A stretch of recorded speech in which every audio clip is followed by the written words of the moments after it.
नमस्कार साथियों। आज हम आप सभी के समक्ष यूजीसी नेट के पाठ्यक्रम में शामिल कहानी एक टोकरी भर मिट्टी का वाचन करेंगे, जिसके रचनाकार माधवराव सप्रे जी हैं। कहानी की समीक्षा हम कहानी के अंत में करेंगे, तो कहानी को अंत तक जरूर सुनिएगा। तो आइए कहानी शुरू करते हैं। किसी श्रीमान जमींदार के महल के पास एक गरीब विधवा की झोपड़ी थी। जमींदार साहब को अपने महल का हाथा उस झोपड़ी तक बढ़ाने की इच्छा हुई। विधवा से बहुतेरा कहा कि अपनी झोपड़ी हटा ले, पर वह तो कई जमाने से वहीं बसी थी। उसका प्रिय पति और इकलौता पुत्र भी उसी झोपड़ी में मर गया था। पतोहू भी एक 5 बरस की कन्या को छोड़ चल बसी थी। अब यही उसकी पोती इस वृद्धा काल में एकमात्र आधार थी। जब उसे अपनी पूर्व स्थिति की याद आ जाती तो मारे दुख के फूट फूट के रोने लगती थी। और जब से उसने अपने श्रीमान पड़ोसी की इच्छा का हाल सुना, तब से वह मृतप्राय हो गई थी। उस झोपड़ी में उसका मन लग गया था कि बिना मरे वहां से नहीं निकलना नहीं चाहती थी। श्रीमान के सब प्रयत्न निष्फल हुए। तब वे अपनी जमींदारी चाल चलने लगे।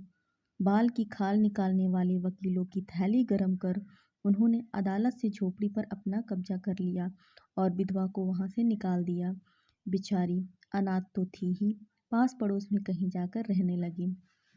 एक दिन श्रीमान उस झोपड़ी के आसपास टहल रहे थे और लोगों को काम बता रहे थे कि वह विधवा हाथ में एक टोकरी लेकर वहां पहुंची।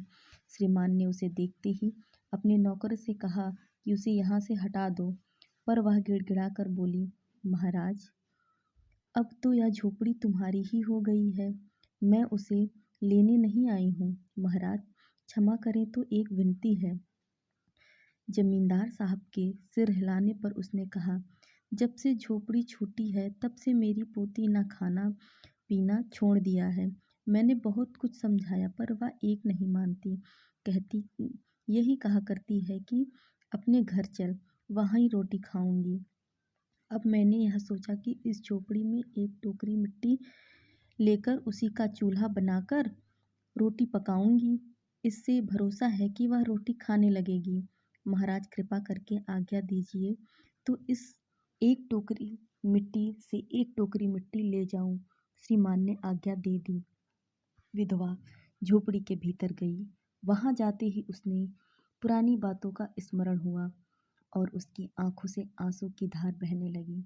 अपने आंतरिक दुख को किसी तरह संभाल कर उसने अपनी टोकरी मिट्टी से भर ली और हाथ से उठाकर बाहर ले आई। फिर हाथ जोड़कर श्रीमान से प्रार्थना करने लगी, महाराज, कृपा करके इस टोकरी को जरा हाथ लगाइए, जिससे कि मैं उसे अपने सिर पर धर लूं। जमींदार साहब पहले तो बहुत नाराज हुए, पर जब वह बार बार हाथ जोड़ने लगी और पैरों पर गिरने लगी तो उनके मन में कुछ दया आ गई। किसी नौकर से न कहकर आप ही स्वयं टोकरी उठाने आगे बढ़े। ज्यों ही टोकरी को हाथ लगाकर ऊपर उठाने लगे, त्यों ही देखा कि यह काम उनकी शक्ति से बाहर है। फिर तो उन्होंने अपनी सब ताकत लगाकर टोकरी उठाना चाहा, पर जिस स्थान पर टोकरी रखी थी वह वहां से एक हाथ भी ऊंची न हुई। वह लज्जित होकर कहने लगे, नहीं, यह टोकरी हमसे ना उठाई जाएगी। यह सुनकर विधवा ने कहा, महाराज, नाराज ना हो, आपसे एक टोकरी भर मिट्टी नहीं उठाई जाती है और इस झोपड़े में तो हजारों टोकरियां मिट्टी पड़ी है। उसका भार आप जन्म भर क्यों कर उठा सकेंगे? आप ही इस बात पर विचार कीजिए। जमींदार साहब धन मद से गर्वित हो अपना कर्तव्य भूल गए थे, पर विधवा के उपर्युक्त वचन सुनते ही उनकी आंखें खुल गई। कृतकर्म का पश्चाताप कर उन्होंने विधवा से क्षमा मांगी और उसकी झोपड़ी वापस दे दी। धन्यवाद। कहानी यही समाप्त हुई। यह कहानी एक बहुत ही छोटी और कर्तव्य श्रेष्ठ कहानी है। इस कहानी में आज के यथार्थ को दिखाया गया है। इस कहानी में वर्ग भेद पर आधारित एक गरीब के शोषण का चित्रण किया गया है।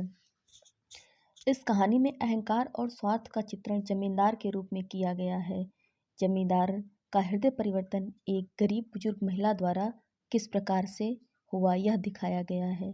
इस कहानी के संबंध में डॉक्टर गोपाल राय ने कहा, संवेदना के क्षण की अभिव्यक्ति की दृष्टि से ही हिंदी की पहली कहानी के रूप में मान्यता देते हुए इसकी भाषा को ठेठ देशी भाषा बताया है।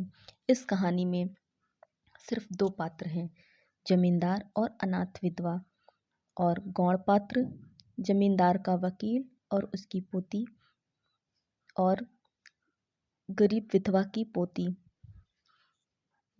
यह छोटी सी कहानी यहीं पर समाप्त होती है।